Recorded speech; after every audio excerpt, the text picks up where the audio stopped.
भर्तुः कंठ छावेरेति गाणैः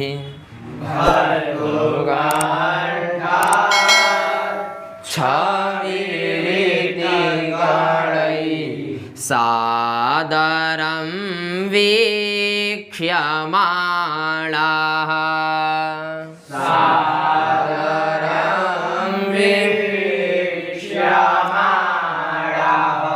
पुण्यं यायास्त्रिभुवन गुरोर्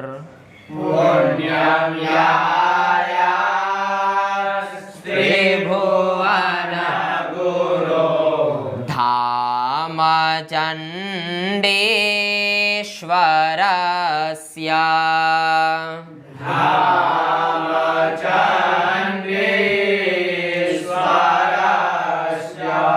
धूतोद्यानं कुवलयरजो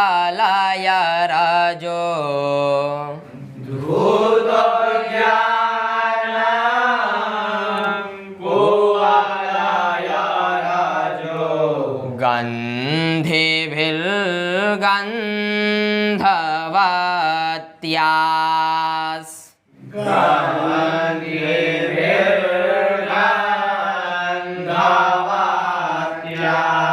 तोयक्रीडा निरतयुवती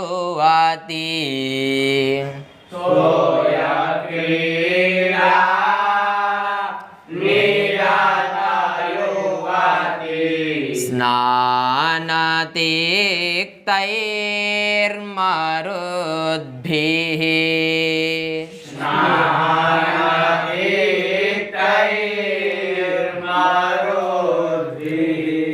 अब यक्ष मेघ को कह रहा, भैया जब आप उज्जैनी जाओगे तो कह रहे हैं धाम यायाह।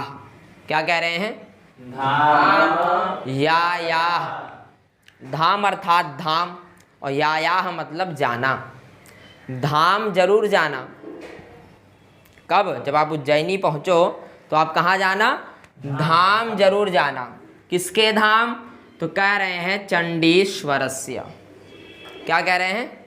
चंडीश्वरस्य। चंडी कहते हैं माता पार्वती को। चंडी अर्थात पार्वती। और उनके ईश्वर कौन है? भगवान शंकर। तो कह रहे हैं धाम जाना। किसके धाम जाना? भोलेनाथ के धाम जाना। चंडीश्वर से मतलब भगवान शंकर।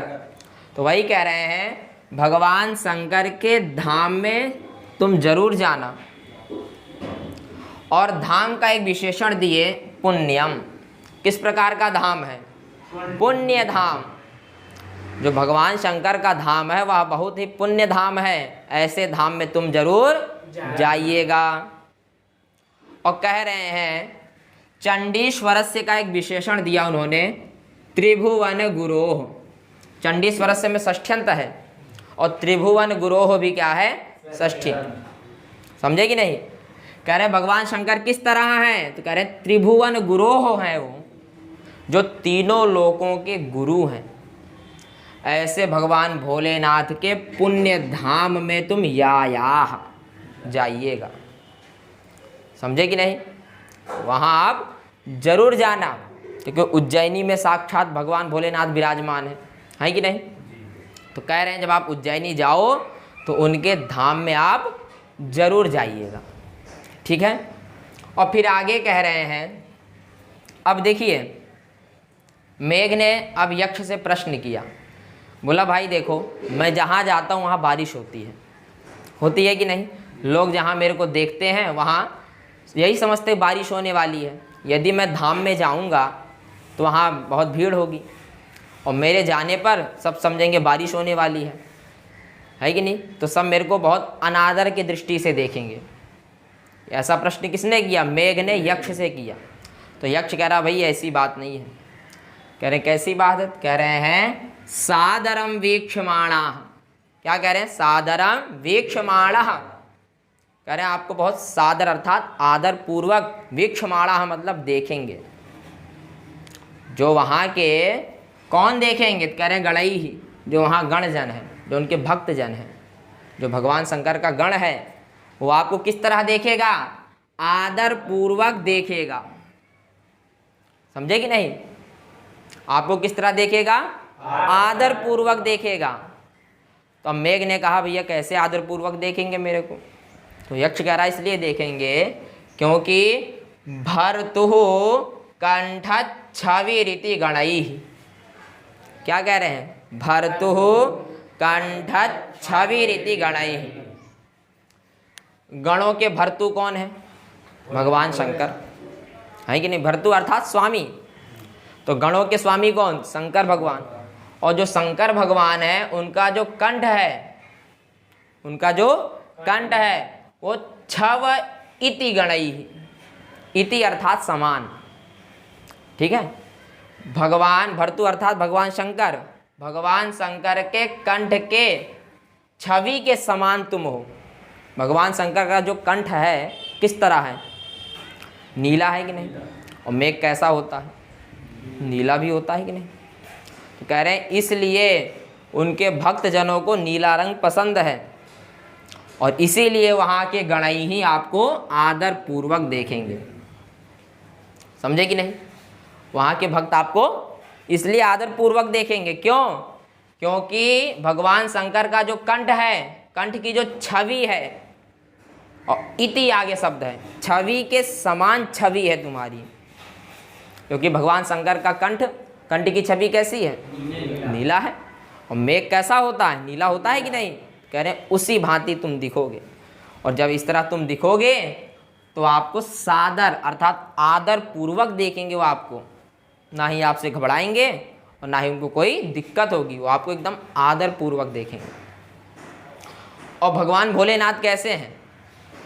कर्पूर गौरम करुणावतारम।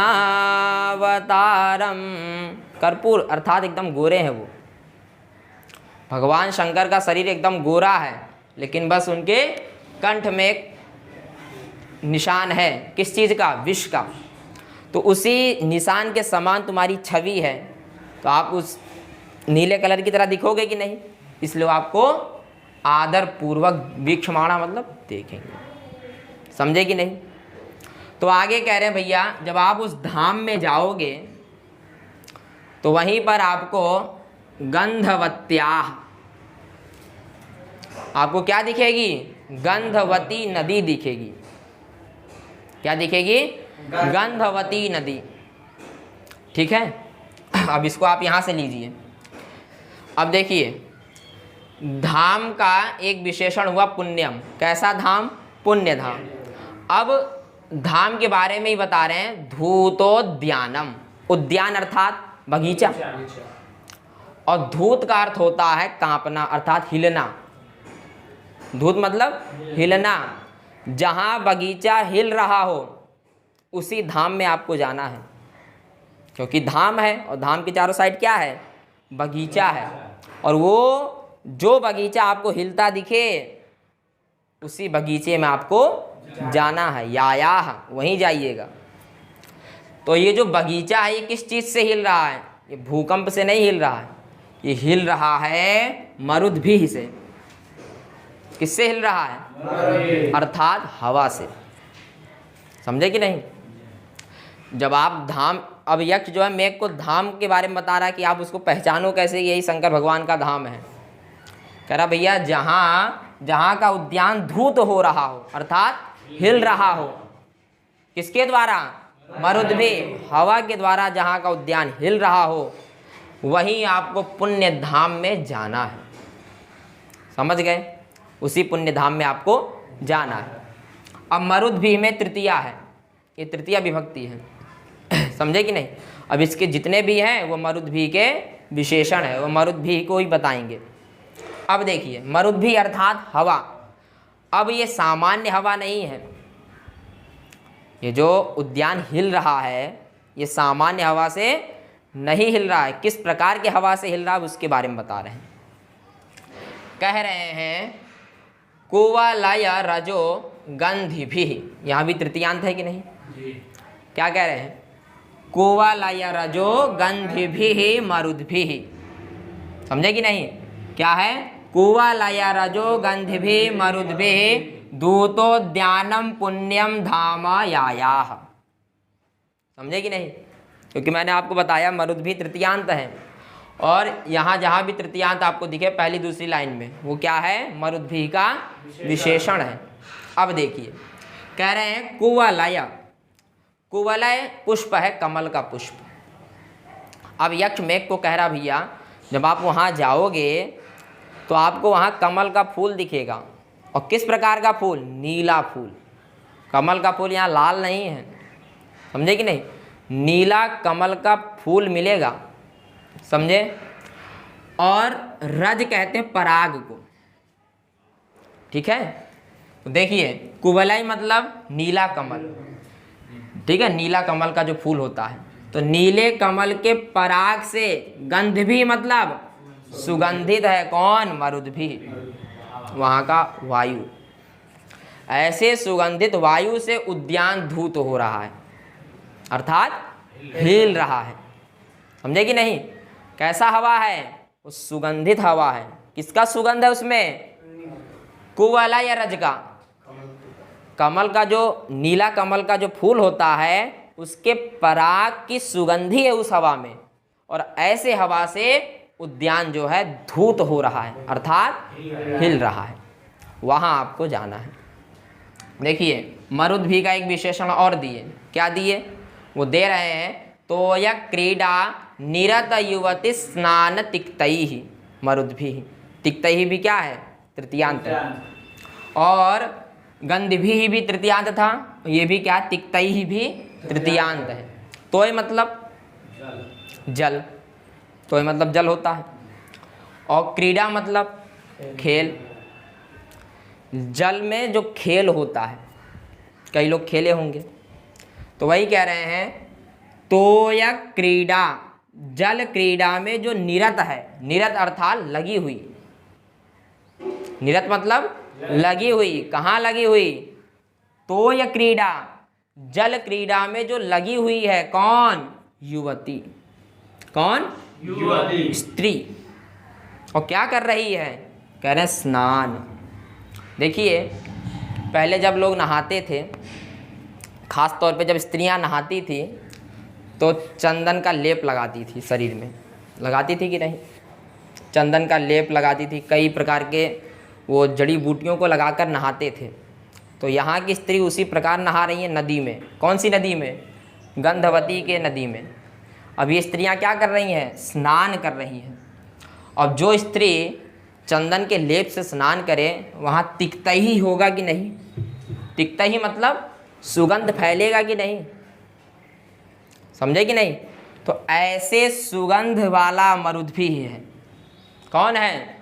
मरुद्भि। ऐसा हवा है, और उस हवा से उद्यान जो है धूत हो रहा है, अर्थात हिल रहा है। समझे कि नहीं? तो पहली बात बताया किस प्रकार का हवा?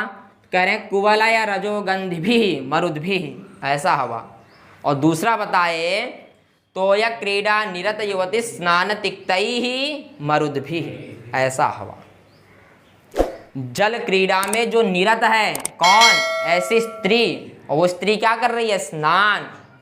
और जब स्त्रियां स्नान करती थी पहले, तो वो चंदन का लेप लगाती थी, और चंदन में कितना सुगंध होता है कि नहीं? जब लेप लगाई और नहाने गई तो हवा के द्वारा महक उड़ा कि नहीं? तो ऐसे सुगंधित मरुद्भि अर्थात हवा के द्वारा वहाँ का उद्यान हिल रहा होगा। वहीं आपको पुण्य धाम में यायाह जाना है। समझे कि नहीं? अब मेघ उज्जैनी जाए और भोलेनाथ का दर्शन ना करे, क्या मतलब है कि नहीं? इसलिए पहले कह दिया वक्रः पंथा, वहाँ का मार्ग बड़ा टेढ़ा है, फिर भी आपको उज्जैनी जाना है। बात समझ में आ गई? ये 37वां श्लोक सभी के समझ में आ गया? तो बस आज के लिए इतना ही।